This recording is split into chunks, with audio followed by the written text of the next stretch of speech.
And like when you think about the last time you had a cold and like how crummy you felt and how you just you couldn't think as well.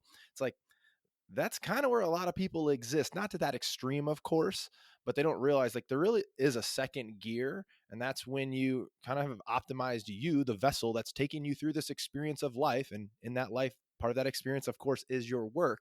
And so if you can optimize you, like that's a massive input that's going to change the output, probably the biggest one that you have. Welcome to the Impactful Engineer Project. I'm Steve Maxey, and with my co-host and brother Jake, we are here to bring you guidance, fresh ideas, and the tools to help you become an impactful engineer.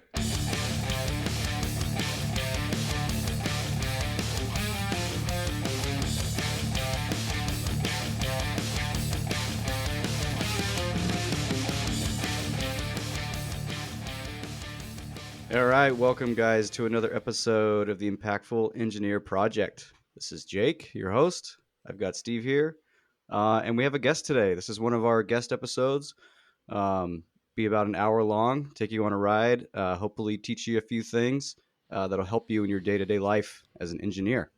So, welcome Luke DePron to the show. Thanks for having me, guys. And yeah, I like the idea of actually helping some guys out today and moving them forward in the area of health and fitness, which might be a little bit of a, hopefully a different topic for you guys to cover. Absolutely. I think it's a very important one for young engineers to realize early in their careers and start adapting some things into their schedule that helps them out long term. So I think it's going to be really important. Love it. Yeah. So, I want to dive right in. Like, we sit and stand a lot in the same place all day long. Yep. Depending on what industry you're in, you may or may not get outside a whole lot unless you do it on purpose. So I wanted to cover some of the, anything you got, Luke. I mean, any habits you want to start with? Really, you can take it away from here, but I want to dive right into it. Well, you used a good word in it, which is on purpose. And the reality is, like, if you want to hedge your health and your fitness on the positive side, you are going to have to actually get purposeful and bring some intentionality to that, because otherwise it's going to run away from you. That's just the nature of the beast in the world that we live in today. And it's something I know that a lot of engineers, particularly you guys, are head down in the work. And you can get lost in it. And next thing you know, you look up 16 hours later, you've been hunched over whatever you're working on, and it has kind of escaped you. So this is where you really do have to, use the word habits. You are going to have to take a step back and, again, be a little bit more purposeful in your day to budget and allocate some times for some of these kind of, health leverage points that are ultimately going to assist you in truly performing better, even at that job, right? Steve, you can probably back me on this as a guy who's gone through the journey, but rather than that 16 hours where you're just stuck at that desk, literally pulling back an hour for, quote, me time is going to make you a more productive version of you in that work time. Yeah. Even if it's, 5 minutes to, get up and split the hour, walk around the office, and shoot the shit with a couple people and then get back to your desk. Yeah, at least you're moving, you're getting that blood flowing. Yep. Yeah. So, with a lot of clients, we'll use something called like 50-10s and trying to work in 50-minute blocks with 10-minute breaks. And in that 10 minutes, it could be like, hey, you have a foam roll there. If you've been sitting at the desk, maybe you do some thoracic extension to kind of offset some of the biomechanical and posture stuff that's happening when you're sitting at the desk. It could be that 10 minutes of like, hey, you just go out for a walk. Jake, you mentioned getting outside. That's awesome, right? 10 minutes to just get outside. But it really does have to have that level of intentionality around it when we're talking about at the work day. And, on a more, I guess, holistic thought around that is, ask yourself, is the task at hand, if it's not going to be completed today and it's going to roll over to the next day, is it going to be a big deal to take that 10-minute break? There might be a time where like the project is due at midnight and like, hey, you got to get it done. I get that. But the reality is, for most people and most projects that are probably oftentimes months long, you cutting that hour out of your day to have that me time isn't going to really extend that work. And so the simple way of thinking about it is, if it's not getting done today, shave some time for you that day. Yeah. And so we're going to talk a lot about tactical stuff, most likely, right? And that's all great. But if we take a step back and kind of think about the mindset around this stuff too, kind of at a high level, Yeah. like you're getting into, you guys, first of all, I'm an engineer, right? I know that once I get into it, like I just want it to be done, and it feels like it's the most important thing, and you just got to keep going until it's done. And there's more work to do tomorrow, and I've got people asking me for this, and you just let it pile and pile and pile, and then you feel like if I don't just work constantly, consecutively all day long, then I'm never going to catch up. Well, you will never quote unquote catch up with anything. You're going to hit deliverables, you're going to make timelines, you're going to do your work, but you're never going to quote unquote catch up. And another thing is, if you take those breaks that Luke's talking about, you're going to be more productive for the next 15 minutes when you start on your next task. Or if you've interrupted the task, that's fine. You're going to be a better performer with these breaks throughout the day. So I don't know that there's a way to track it, right? But in my experience over my 10 years in the industry, I can tell you absolutely, because I was an early adopter of this kind of stuff. Like within 2 years, I'm going, what do I need to do to not become this immovable brick in my chair? Because I was starting to lock up. I'm feeling energy drain just from doing my work, but it's beyond the work. There was something else stealing my energy, right? And so I jumped right into stretching, moving, taking. I got like a crew of 8 people at my first job, and we would take a walk every day when it was, agreeable weather outside. We could go take a walk, right? So we're all moving better. You can just see it, and you can see it in the results. Yeah. We're all performing better.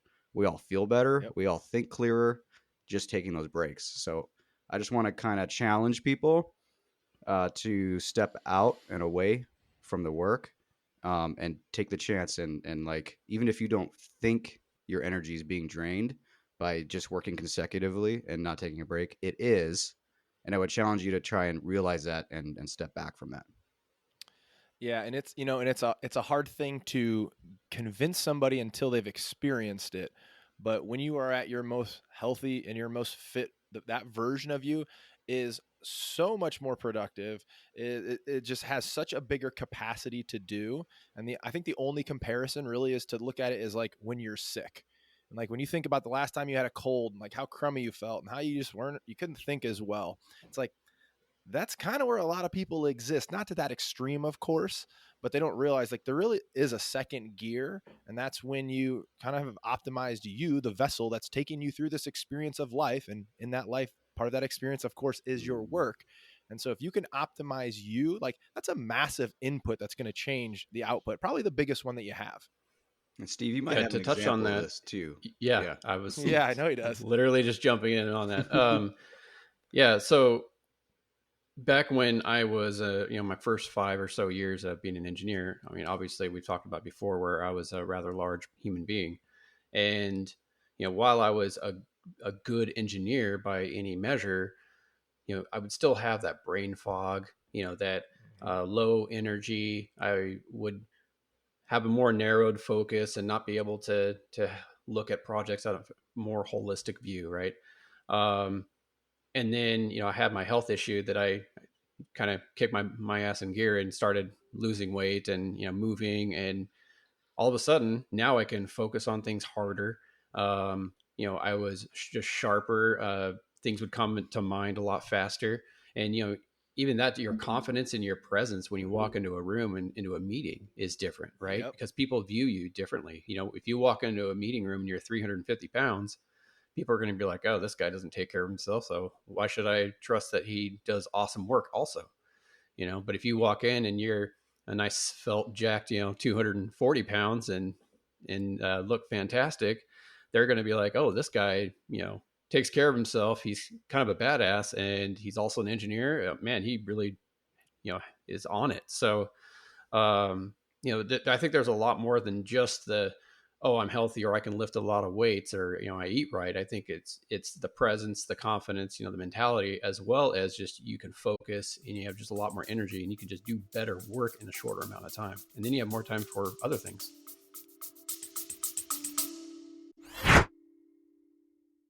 Hey, my fellow impactful engineers. If there's one thing that you could do to help out this community, is to keep listening to the podcast, but also that if you found value in it, to share it with one person, give us a 5-star review, or even leave a text review. It'll only take a few seconds of your time. Find that person that you think could enjoy some of this or learn from it, and pass on the good word. Now back to the show. Absolutely, dude, nailed it, man. And I love that you use the word presence, because that is something that it's kind of hard to articulate, but there's absolutely something to that. Yep. Yeah. And I want to be clear that we're all still chasing that. We're chasing that full potential, that perfect version, right? We're never really going to get there, but we're going to chase it as much as we can. I don't want people to take away from that like, if you're not healthy, that you're just some lower version of you definitely are a lower version of yourself, for sure. And if you want to take it seriously and pursue that higher potential and become that better version of yourself on the other side, I totally challenge you to do that. But we're not saying this to say that we're the most jacked, like in shape, perfect people. Like, no, we are far from perfect. We're just chasing it, right? And so I don't want to bring off that. Steve, I 100% agree, by the way. Like, being jacked, being in shape, being able to run 30 miles, being able to do 50 pull-ups, whatever. Like, it's cool. It's fun. You feel great, right? So I totally hear where you're coming from. Yeah, and I am not jacked by any means. What is it? I want to kill today. I want to kill my clone. And yeah, it's just the pursuit of improvement, right? And I mean, I think we think about this obviously in our health, our wellness, but in our finances, but this is in relationships, right? Like we want to see improvement, we want to see growth, and obviously, when you speak specifically about your health and fitness, it really is a foundational piece that's going to impact all of those other pieces, your relationships, your business. So, and it's just I look at it more as the truth. It's a ground level. We get one body, and what is your vessel to take your mind where you want your life to go? Your body. Take good care of it. It's plain and simple. Yeah. And I know you guys work with a lot of like younger, newer engineers, and I always tell people it's like you can do prehab or you can do rehab, but they often look the same, and you might as well do it from a place where you're not kind of in that health hole, right? Like, and Steve, I'll use you as an example here, but it's like you don't have to wait until you kind of have that reckoning moment, because ultimately Steve, what you did to kind of reclaim your health is really the same stuff that people are going to do to just maintain and improve. So no matter where you're at, it's like, start it now, get ahead of it, because if you are entering like a challenging career that the industry that you guys are in, it's like, man, you're going to have to navigate that. You might as well get ahead of it. Absolutely. And I know that like some of the perception is I'm perfectly healthy, and why would I start like, and also like I'm in the office, right? It's like, okay, so I'm going to walk away and maybe I do like some like extended lunges to get a good stretch, or I do like some thoracic twists or something. And you think at least I did. I felt kind of awkward, right? But, going outside is a great way to do that. If you still feel uncomfortable being outside because there's not a park or a trail that you can go on, getting other people involved in it and getting them excited about it completely opens the door for you to be that awkward person in the office going, yep, we're taking our break, we're doing our stretches, we're feeling good.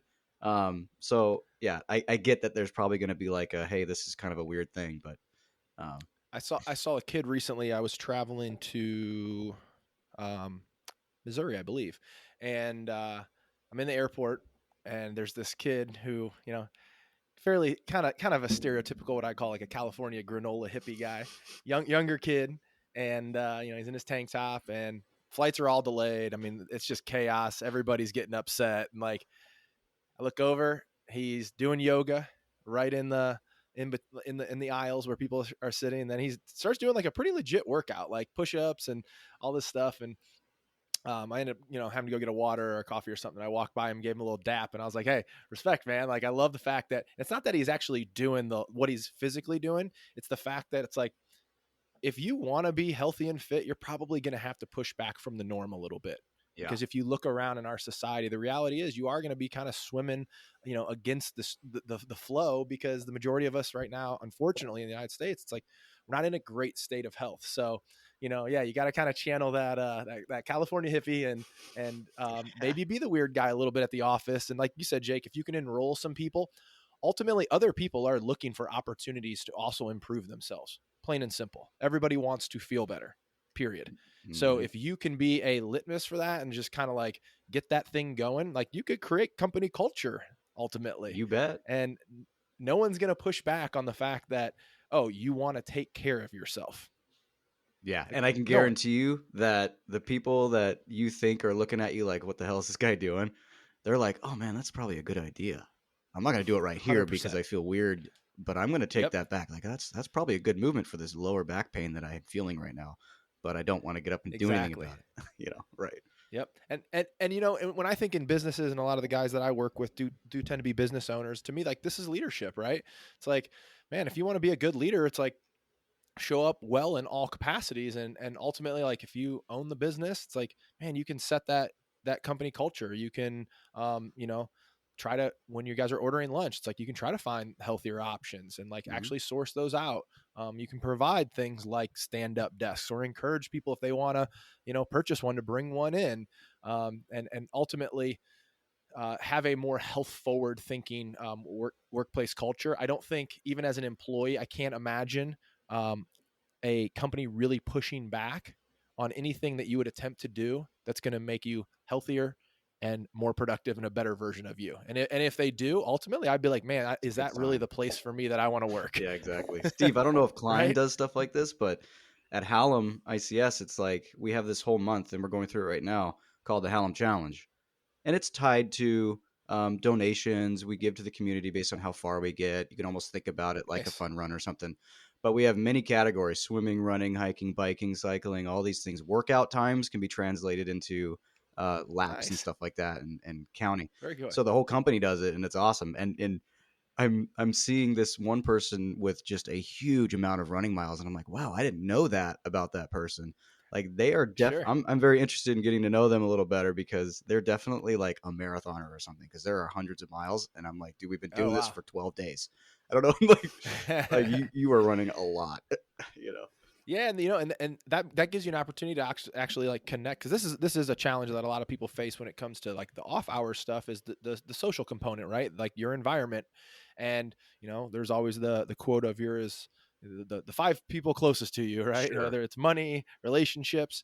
And again, to kind of go against the flow, you may need to source out some new environments that are really going to both inspire you, that are also going to encourage you to be healthy and fit. So if you have a situation like that, it's like, those are the people to connect with, right?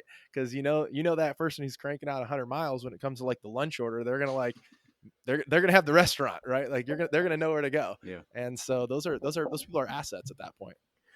Yeah, I wanted to go back to where you touch on influencing other people, right?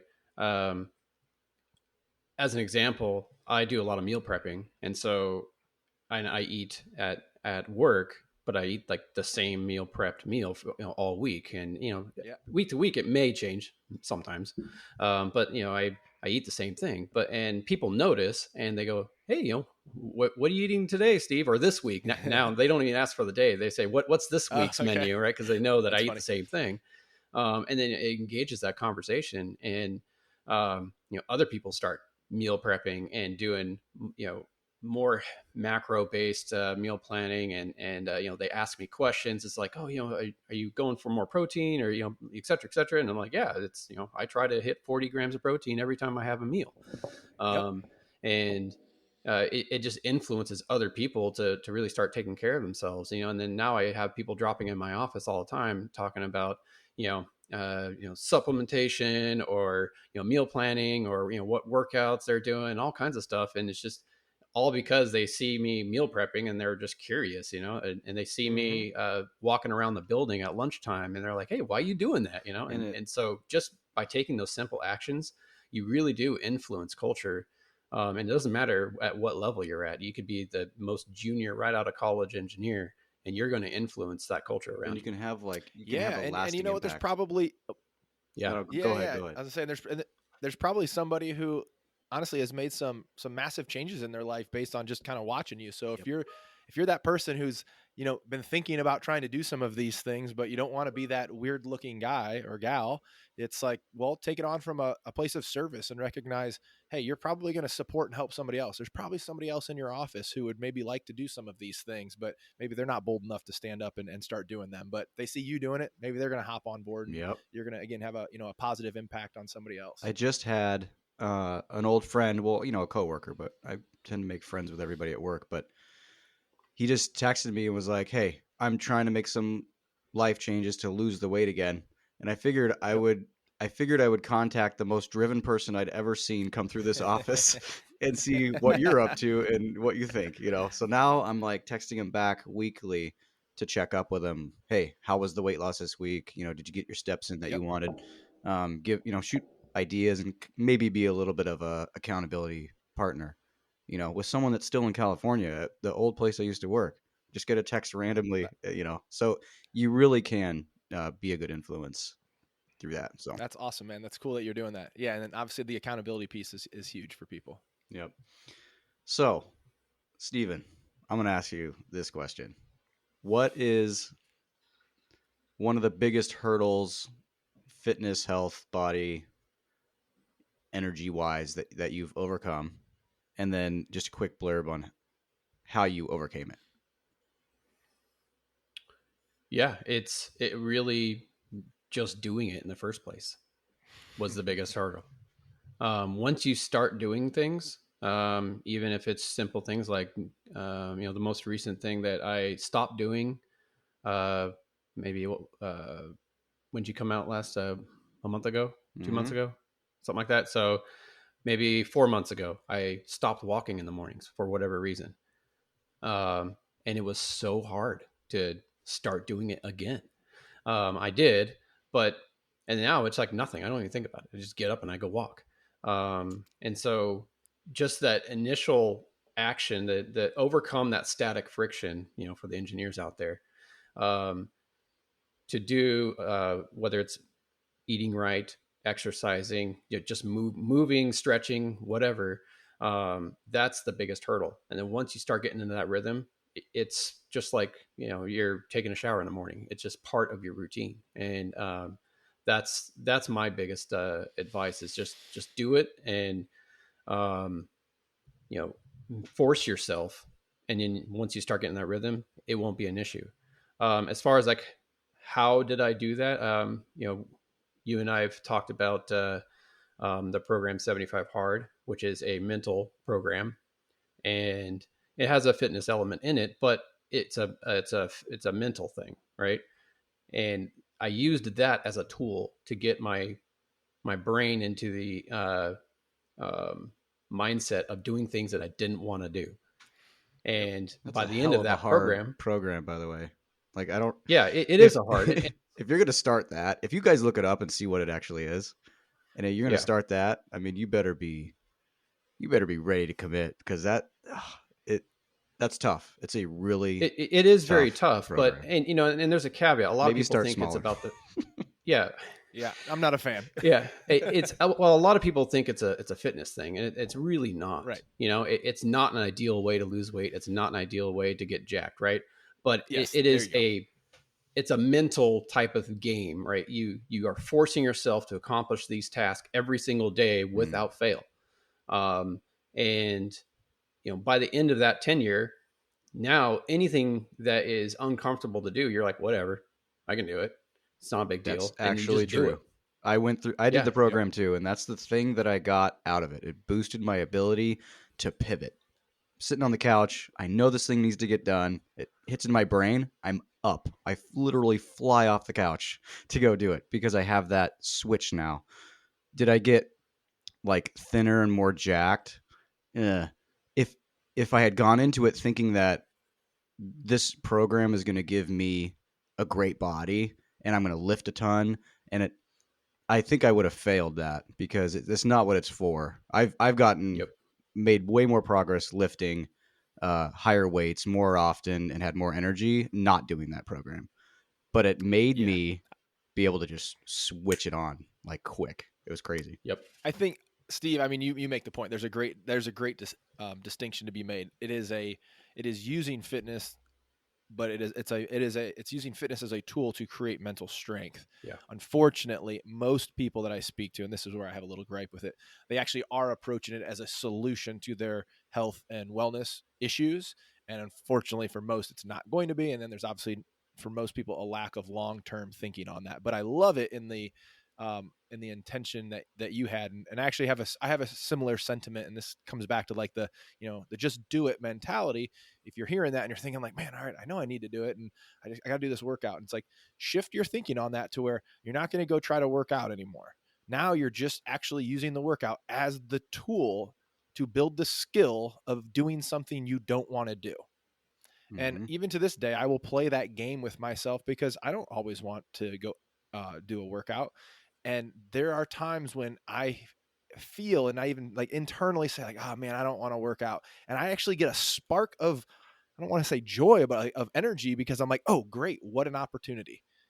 What an opportunity to go do something hard that I don't want to do, because I have created and bought into the idea that there's value in doing that. And I really believe there is. And this transcends obviously to the careers and everything else in life. There are plenty of things that you don't want to do that have to get done. And that is a skill worth having. So again, exercise, I think, can be a fantastic tool to develop that skill. And if you are struggling to take on some health and fitness habits from the, hey, I know I need to do it mentality, well, then maybe you do step into it more from, I'm doing this to develop mental skills.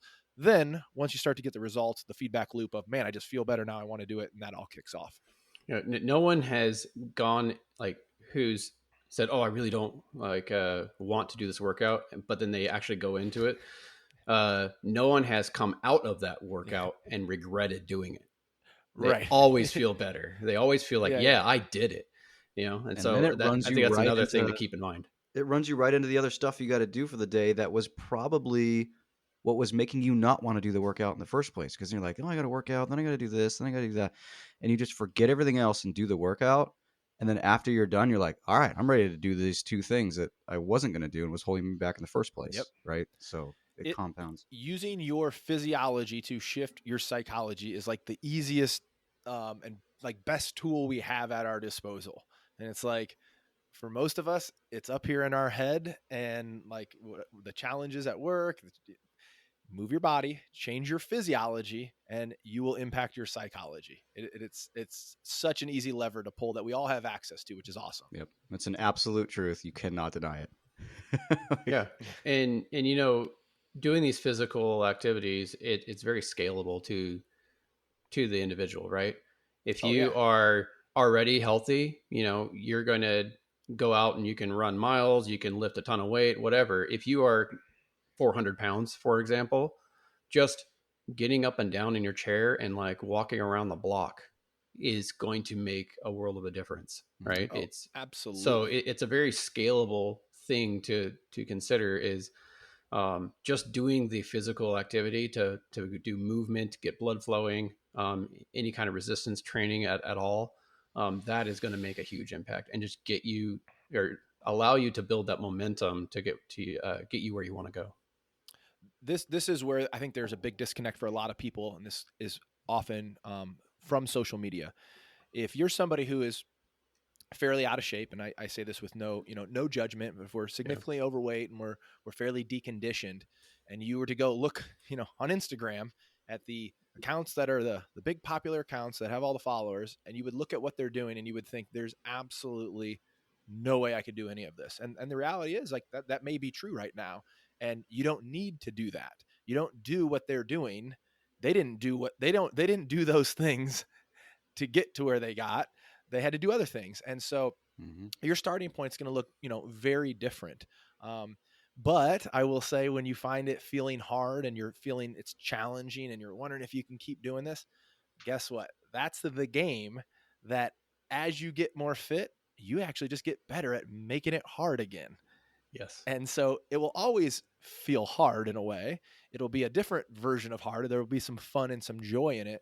But if you're finding yourself thinking like, oh my God, like this is such a struggle to go do, like that's okay. That just means you have a high ceiling of growth and you're going to see, some quick changes. So don't get discouraged by that. And you're absolutely putting in the same, if not more effort and more grit and more challenge than these other people that are already fit are putting in. Oh yeah. Okay. So absolutely. Don't let that translate into something like I just want to take the opportunity to really tell, like, if, I don't know how many people are going to listen to this, but it'll be here forever. So if you're listening to it and you're quote unquote severely out of shape, way overweight, whatever, and you want to just start making that change, like your effort in the beginning, just walking around the block, is going to be someone else's effort for running a freaking marathon, right? It's the gap is going to be huge. So that is a huge win. Getting up off the couch and then walking to the end of the driveway and walking back is like, that should be celebrated hugely, and then it should be consistently done day to day to day. So just like, yeah, to your point, don't let that discourage you, right? So Yeah, I love that you said celebrated, and it really should. And again, there's two ways that you can look at that. You can go do the activity, and you can think about how hard it was, and oh my gosh, I can't believe I'm so out of shape that was that hard. Or you can celebrate that you did it. And those two mindsets and energetically are going to have very different consequences for what that next step of you getting to do. The next thing, yeah. like as far as it happening. Yeah. So that's a really good thing to note, is like, yeah, celebrate that. Like, you did do it. That is, and if it was hard, cool, great, like, good for you. Like, you did the hard thing, even if it was just you walked around the block. Yep. Fantastic. Yep. And if you're thinking of, if that doesn't get you there, and you're still trying to convince yourself, think about the numbers. Like, if you're 300 pounds and you're 5'10", and you walk to the end of your driveway and back, you know how much weight, how much work you're doing, how much force you're moving over that distance, right? Yeah, calculate it. Yeah, I feel like you engineers could probably actually tell me. Calculate it, right? And Yeah. I bet you it's more than a 145-pound dude doing a set of pull-ups and running down to the end of the road and back. Like, you're doing a lot more work. Like, so if that helps you, do that. Anything that helps you. I had a gal, this is years ago, doing some in-person personal training, and at one point, so she was down 60 pounds, and I gave her a 60-pound dumbbell, and I was like, all right, here, hold this. And we did some squats. Or I think I threw a vest on her, and basically, like, we just went through like some normal stuff, and I mean, she's just smoked from it. And I'm like, dude, like, that was you. Like, that's what you were like going through life. So like, yeah, all that stuff was real hard. Like, cause you were rolling around with, in her situation, a significant amount of extra weight. I think at one point it was 200 pounds. And it's like, so that's real. Like, again, you guys are the brains here, the force mass acceleration, all that. Like, that's a real challenge. So don't sell yourself short if you're starting out and it's like, it means you're walking around the block. Fantastic. That's great. Steve, So, yeah, go ahead. Oh, go ahead. No, you. No, you go ahead, because I was going to pivot more towards let's get into the tactical stuff. Yeah, but, I like that pivot. Go ahead. Okay, yeah, we have been talking more conceptual, which is, I think, great for setting the foundation of why. But let's talk about how. What are, other than just your standard, get up from your desk, walk around, or walk in the morning, that kind of stuff. Is there anything specifically for engineers who are sitting 8 hours a day that they can do that would get them started in the right direction? Sure. So let's first take a tiny step back and say, this is a little bit of a mindset approach for this, but this will still be tactical. This is kind of pivots a little into that 75 hard mentality. But what I use in my coaching practice with the guys that I work with is everything's basically built around guaranteed minimum standards. Okay. So whatever those health, those KPIs that we're going to track and measure, whether it's the workouts, whether it's step count, whether it's, stretching breaks, whatever it's going to be, we're going to start it with guaranteed minimum standards. I say minimum standards because it has to get done. So I can't tell you how many times I just had a new guy start with me on his intake form, said he could dedicate an hour 7 days a week. And it's like, we're going to instantly cut that in half, because we're going to build congruency on being the guy who does what he says he is going to do. And so again, that minimum standard is the no bullshit. Sorry, I don't know if I'm allowed to swear. Oh, yeah. Yeah, you are. Swear away. No bullshit. It will get done. Nothing can come up. No emergency. And meaning, if the emergency comes up, great, I'm staying up late tonight, and I'm like, it's getting done. That's the minimum standard. And we start there, and we build some congruency. We build some confidence that you can do this, and then we elevate those standards. So in all things that we're talking about, understand, like, that's your starting point. As far as the specifics with the complications of when we sit at the desk, we're obviously going to have a lower step count, which is going to really downregulate what's called NEAT, non-exercise activity thermogenesis. So this is going to have some consequences in basically our caloric output. That's pretty significant, can be significant, and it's something that we're going to want to leverage. So at that point, it would be like, take a step back and say, all right, realistically, in my workday, what is the guaranteed minimum standard of walking breaks I can realistically take? And again, if you need to, cut it back, minimum standard. If you say, well, I'm going to walk for 4 hours of those days, well, you probably don't have a job anymore, right? Your boss is going to have something to say. Now, for other people, you might need to think tactically, how do you make that happen? Well, I'm actually standing right now. I have a stand-up desk. So I've been standing through this show. And the reason is I know later I'm actually going to be hunched over at my computer doing a bunch of client work for the rest of the day. So today I wanted to take advantage of this, and I'm actually standing, and there's a difference in that. So assess your day, and there's probably going to be pieces of it that you would be more capable of doing at a standing desk. For me, it's going to be talking. It's going to be calls with clients. What I'm never going to do standing is anything with numbers, because my brain is not smart enough to hold my body erect and do math. Okay. The switch. So you need to figure out in your life and in your work, like, where can you leverage things like a stand-up desk? If I was truly strapped like a 12-hour day guy, I would probably be a treadmill desk guy to increase that movement. Now that sounds kind of crazy and extreme to somebody, but you have to recognize what's actually extreme is sitting at a desk 8 hours a day, 5 to 6 days a week. That is so incongruent with your body's expectation of reality that you're going to have to push back and be that weird guy. So set that minimum standard of, hey, I can realistically take 3 10-minute walking breaks in my 8-hour day. Non-negotiable. It happens. Now, maybe you have to look at your workday and say, gosh, I'm going to have to get all 3 of those 10-minute blocks in the first 3 hours because I know these meetings or this work later in the day, I probably am not going to be able to trim off that 10 minutes.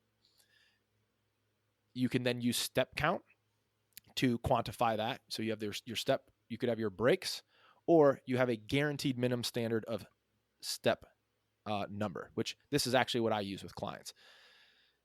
How you get it in, I would first suggest the add in approach. Exactly what we just talked about. How can you add it into your day in a way that it doesn't feel like it's this big scheduled meaty thing to do?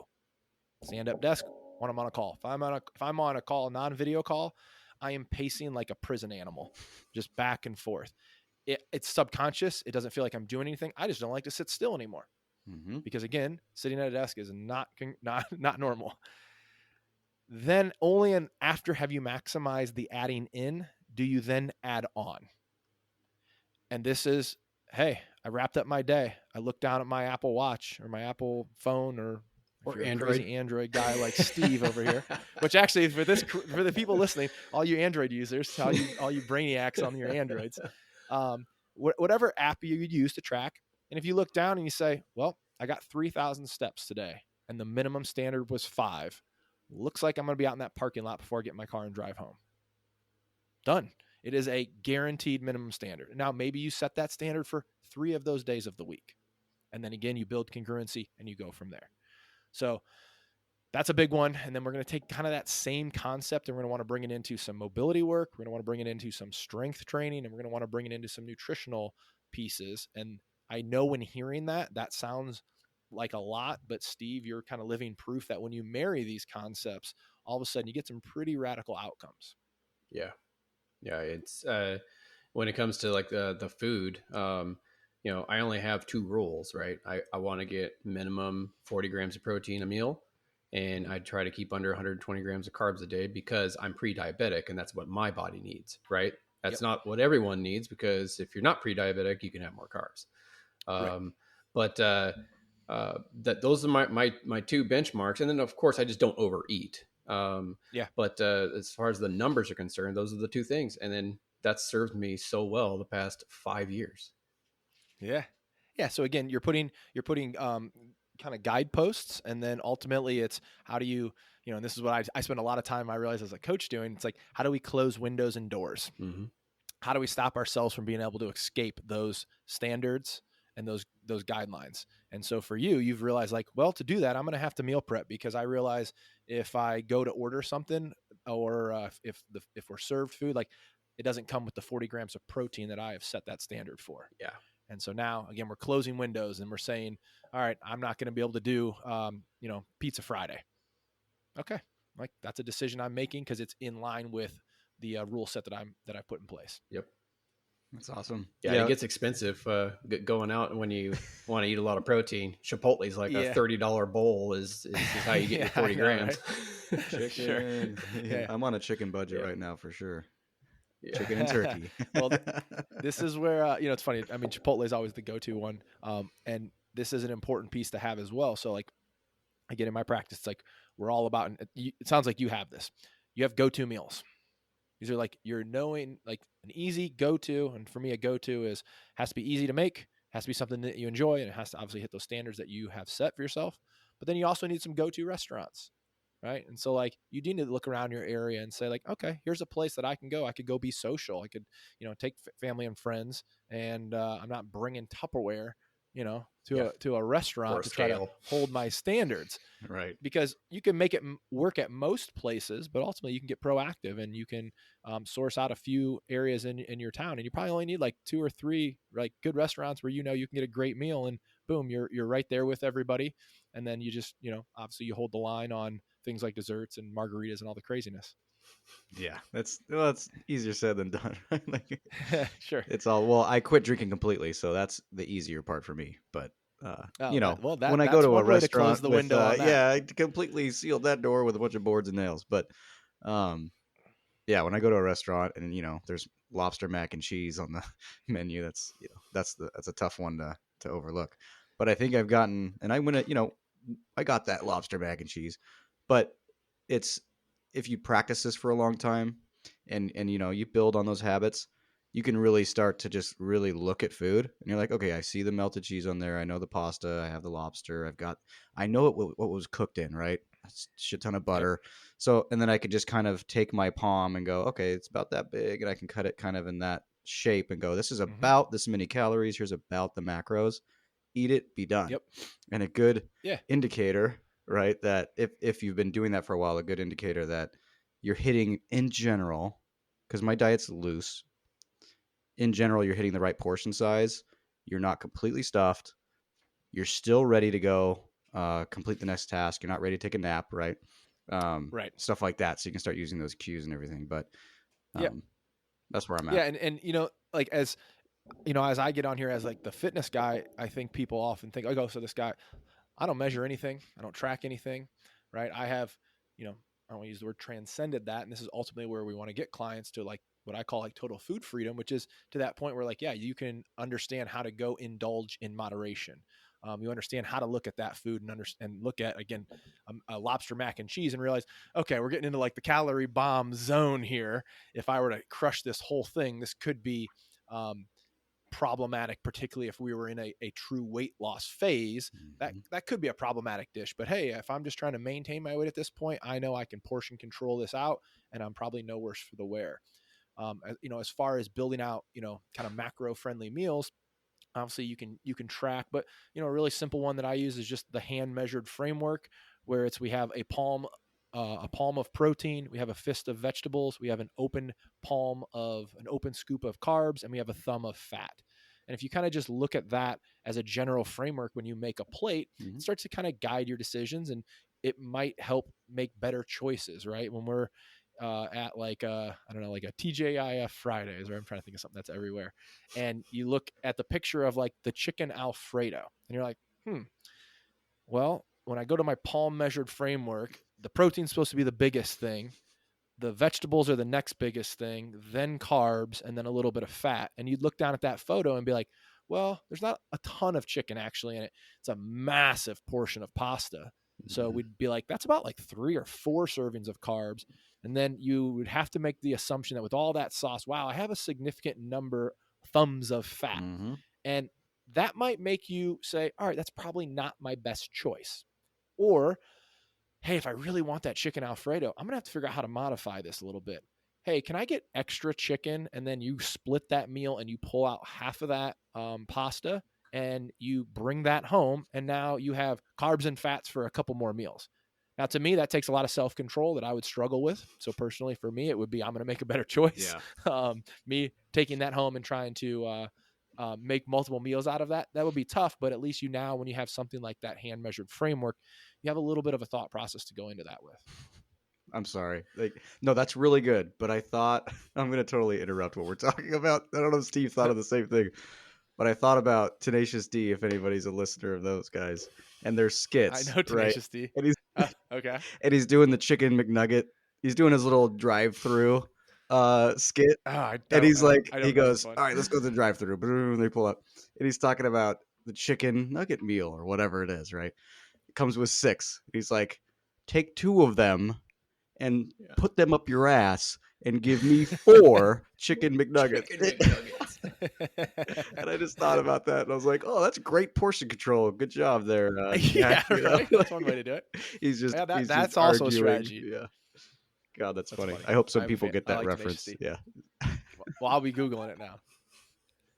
All right. So now that I've totally blown this whole thing up and interrupted, we're talking about food, the food that we eat, the portion control, how we can get to.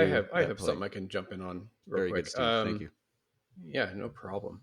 I think to get into the rhythm of just naturally understanding like your portions and like the macros that are involved in the foods that you're eating, with like a lot of other things, you do exercise extreme measures for a little bit, right?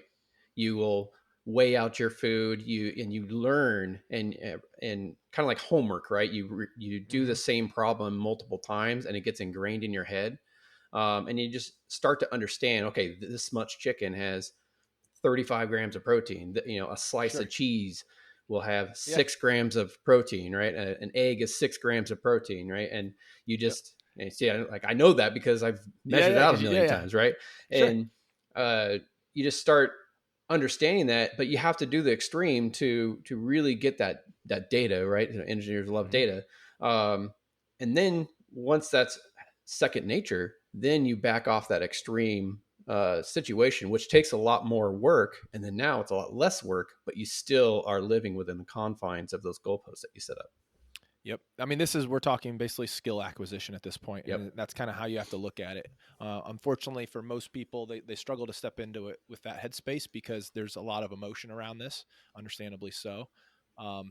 It's funny that you mentioned an egg because that's probably the most common one where a client will message me like, "Oh my God, an egg only has 6 grams of protein." And I'm like, yeah, an egg is actually, I mean, it's a great nutritious food, but I'm like, you can think of it as a fat / protein. Mm-hmm. Yeah. And it's got more calories from fat. And it's just, that's always an eye opener for people. Peanut butter is another one.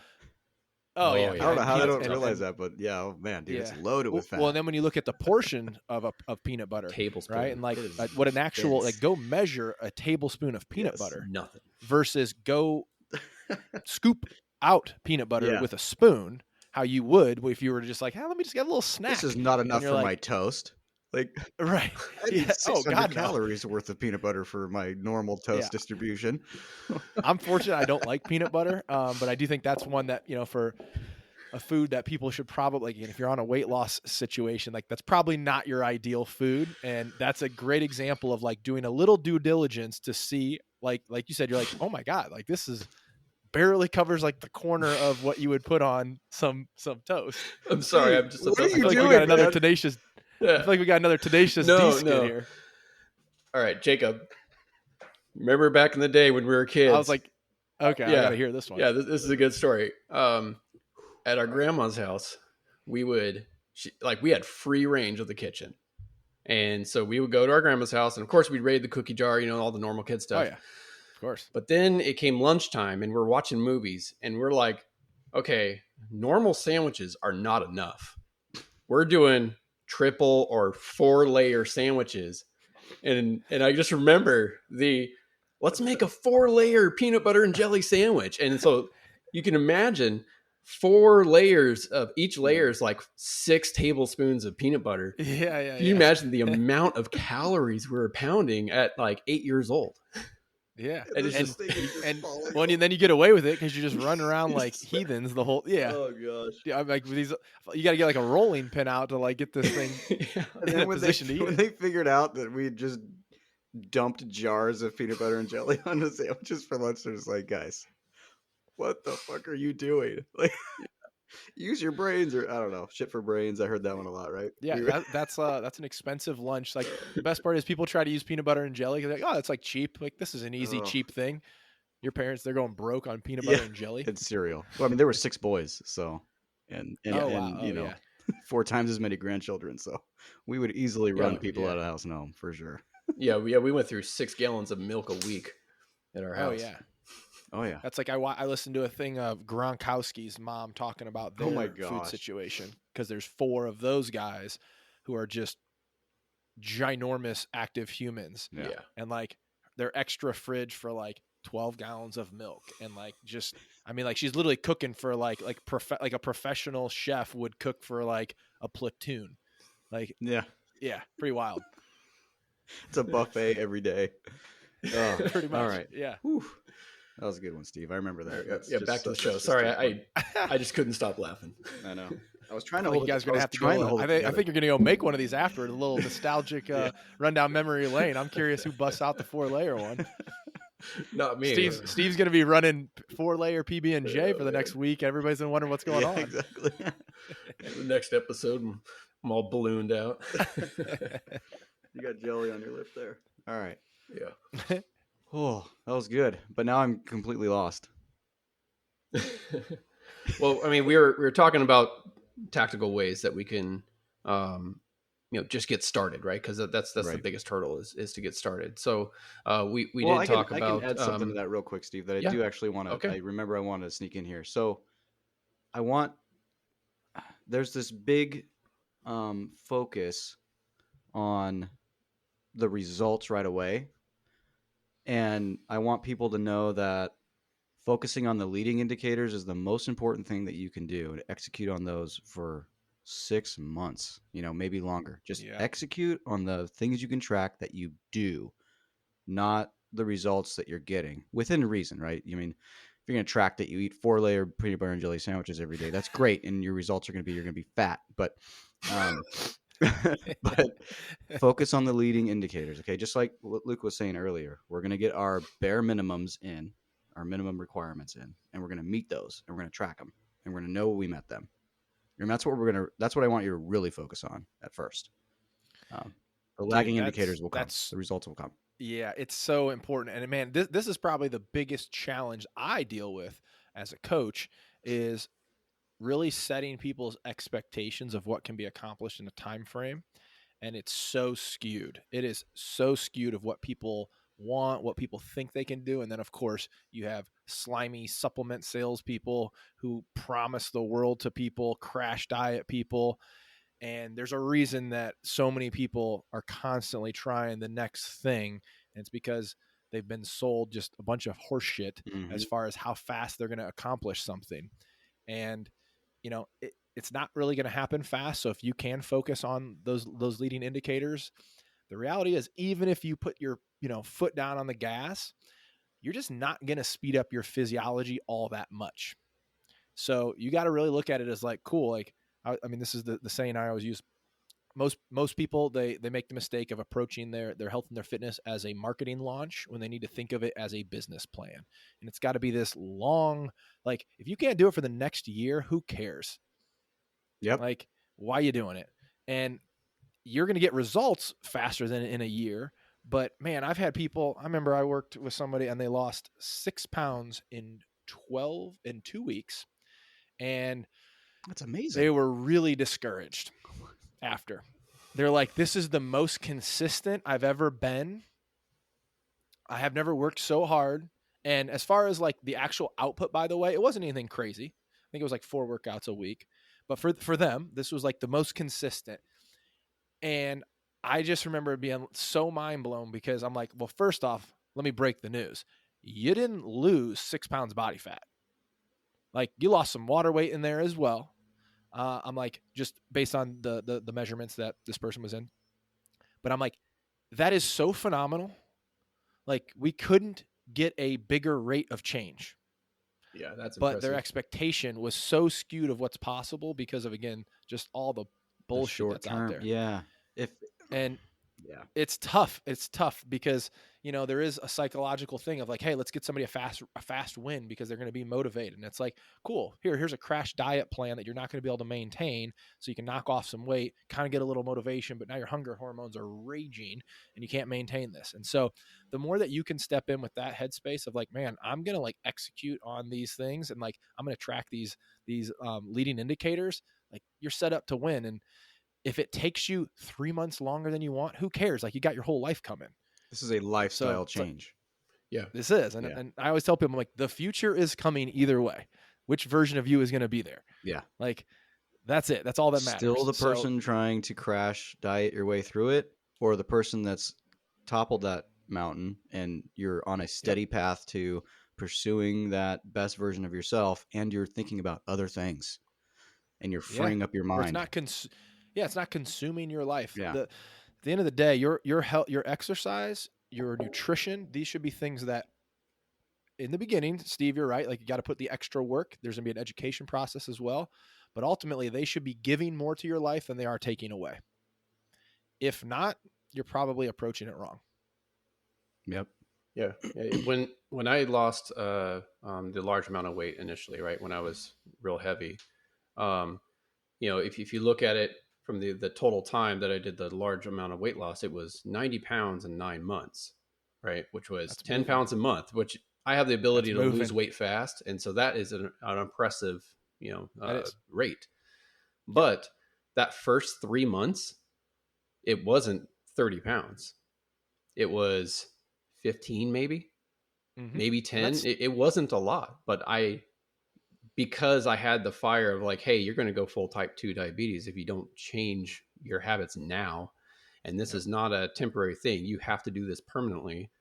That's what drove me to just keep going. And I didn't really start seeing the significant changes till 6 months down the road. And I'm like, oh, so this is what happens when you just keep doing it, even if you're not seeing the results early on. Just trust that it works. Yes. Yeah. And, even if this, obviously the more weight that you need to lose, the more this will be true. But it's like, if you went real hard in the paint to where and what I mean by that is like, you're making it more miserable than it necessarily needs to be. And let's say instead of 10 pounds in 2 months, you lost 15. Well, if you're 100 pounds overweight, that 15 pounds, truthfully, isn't going to be that visually significant to you. You're literally going to look in the mirror and be still not where you want to be. But now you've taken a path that you're questioning whether or not you can stay on it. Now, the cool thing is that as you start to lose more weight, those 10-pound clips, they do become more significant because you're losing a greater percentage of what's left. And there will be a turning point to where you're like, oh, wow, now I'm like really seeing some differences. The good thing for most people is really before you're seeing the differences, you're feeling different. You're feeling better. And if you can start wrapping your head around feeling good, that'll also help pull you through. Yeah. And I'll say, feel good where you're at. And what I mean by that is adopt the mindset that you're killing it and that you're reaching your goals and that you're doing just fine and feel that confidence, because my goal right now, for instance, is to be around 8 to 9% body fat and to weigh around 175 pounds, because I want to be a little lighter than I am and I want to be a little more chiseled than I am. That is a hard thing to do. It really is, for my body type, for my activity level, for everything, right? Yeah. I have to try just as hard to get there than I did to get from 220 pounds down to 200. I still have to try that hard. Trying hard is not going to go away. So just be cool with trying hard. Be cool with being in it and just knowing the results are going to come, and then pivot if you need to. But just be cool where you're at, accept where you're at, be happy with where you're at, but keep going in the direction you want to go, right? Keep those promises to yourself. So don't think you're going to get there and then all of a sudden, now I'm going to feel great and I can do anything. No. You can do anything now and you will get there, but you can do it now. So, adopt it now. Dude, I love that. Love that. Judge the effort. And if you're still in the game, you're killing it. Yep. Right. If you look at the result at the end of the month, you're like, oh man, I only lost this. I'm like, cool. I actually just had this conversation with a client. I'm like, cool. Are you still doing it? Are you doing what we want? Yes. Boom. you've won. You've won it. You're still in the game. And Keep going. fuck what anybody else it. has to say. Like, literally, I'm just gonna say Yeah. it. Fuck them. Who gives Yeah. a shit what anybody else to say? Because you're the one in the arena doing the work, and they're the ones sitting in the stands telling you what they think about it. Screw it. Yeah. Just do it and keep going, and just feel good about it. Yeah. Because I've had some of that if you can too, stretch so. your timeline, if you can stretch your timeline in your mind out, man, it's probably the hardest thing to get people to do. And I think part of the reason this is hard is for most people, and Steve, I'd be curious to hear your thoughts on this. There's such a contemplation factor of, I know I need to do this, to where it's like, man, you've been thinking about it for so long that you actually have a lot of emotional energy and investment in this, but you actually hadn't yet done the physical work that's going to get the result. So then when you start, it feels like you've already done all this, but you haven't. You've just been thinking. And so there's oftentimes a mismatch in that expectation of like, man, I feel like I've done so much. Well, you haven't yet. You're just 2 weeks into this. Not much is going to happen in 2 weeks. Mm-hmm. But in your head, you've been thinking about it for 6 months. So if you're already thinking about it, it's like you're already using that mental energy. Get in the game and get into some actual tactical, physical action. Yeah, I agree 100%. I can't really say it any better, to be honest. Right on. Yeah. So before we start wrapping up the episode with our general questions, I did want to make sure that our audience knows who you are, what you do, and how to get a hold of you and where to follow you. So Sure. Yeah. So obviously, I do online coaching. I specifically work with men. So my company is the Fit Men Project. So you can connect with me at fitmenproject.com. And in short, I kind of help wrangle everything that we've been talking about here. I help guys set up, custom health and wellness routines that are specific to their schedules, their outcomes and goals. And as a coach, I'm pretty much with you remotely, kind of all the way through the process to help adjust and guide things along the way. So obviously, there's a lot of accountability that comes with this, which I think is a huge missing piece for most people. But at the end of the day, it's helping guys step into long-term strategy, taking kind of the most efficient path to get there, helping them close some doors and some windows and keep themselves on track. And so that's what I do as a coach. yeah, and you specialize in men who are working professionals, right? And so it's even more advantageous from our listeners' perspective, because you deal with our exact audience, right?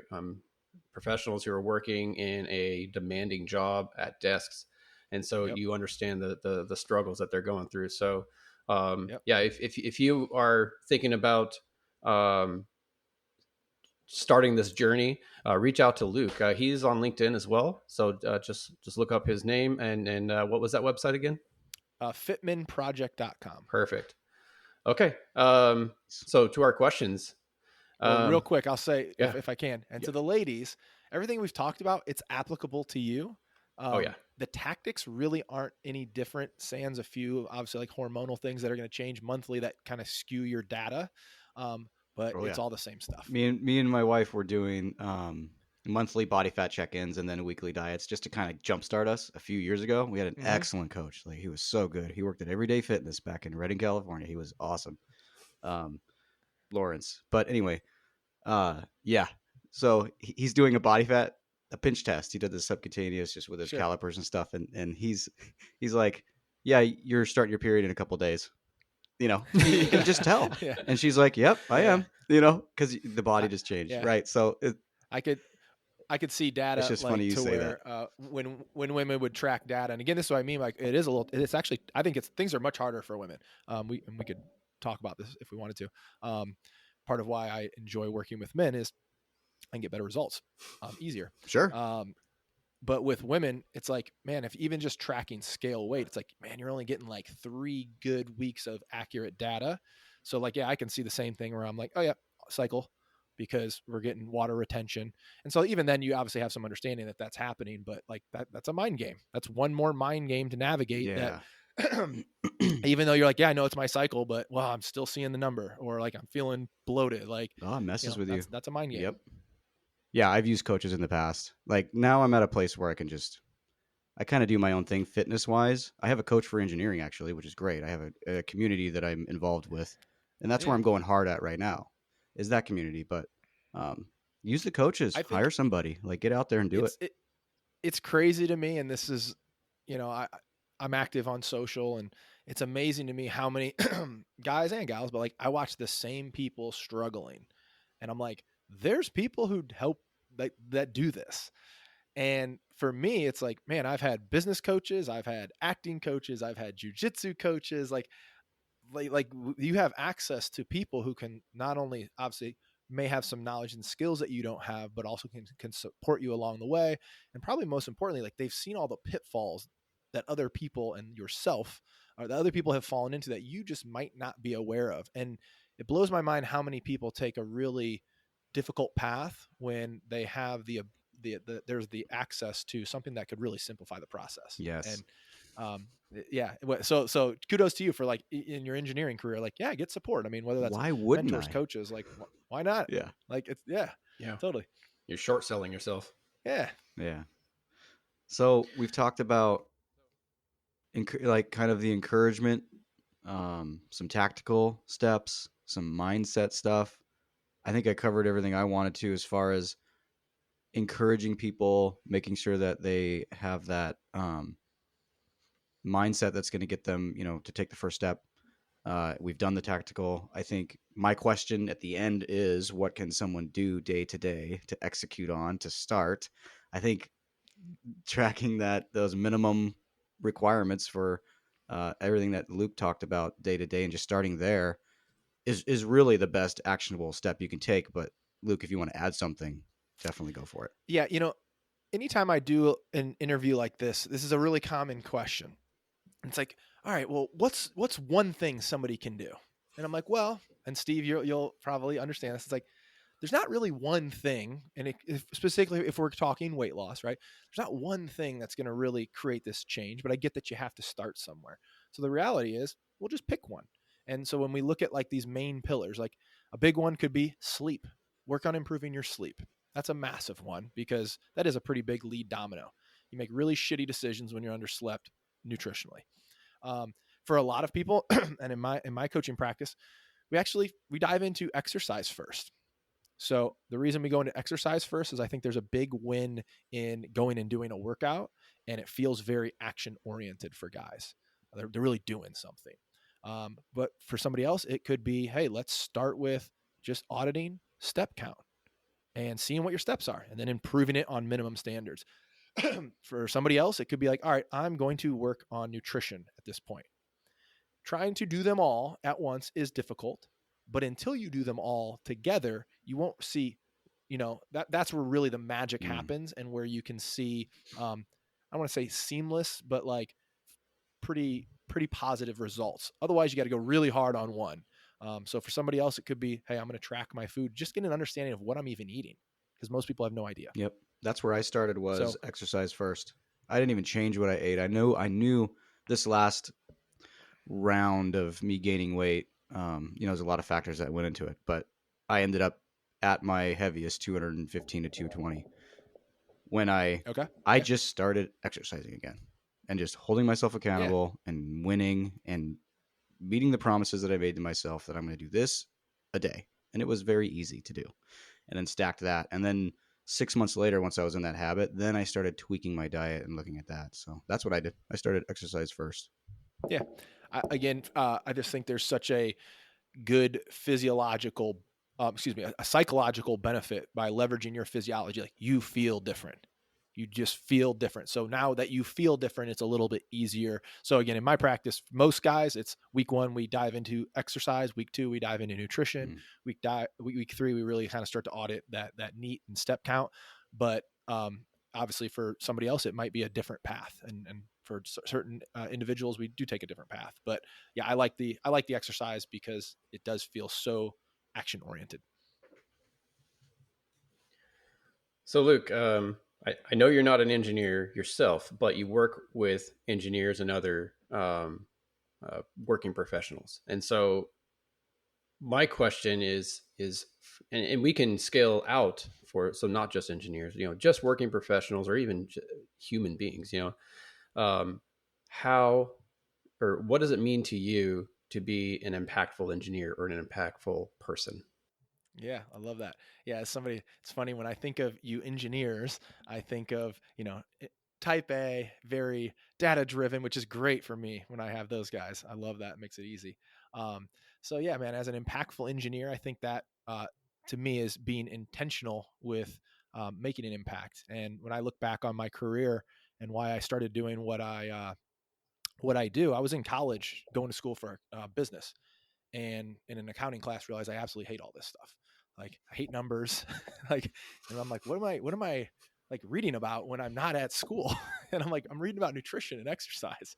So I changed schools and ended up going into the kinesiology department, which is the study of movement. And obviously like there's biomechanics and physics involved in that, and Oh yeah. anatomy. And so there is the version of you guys in this field.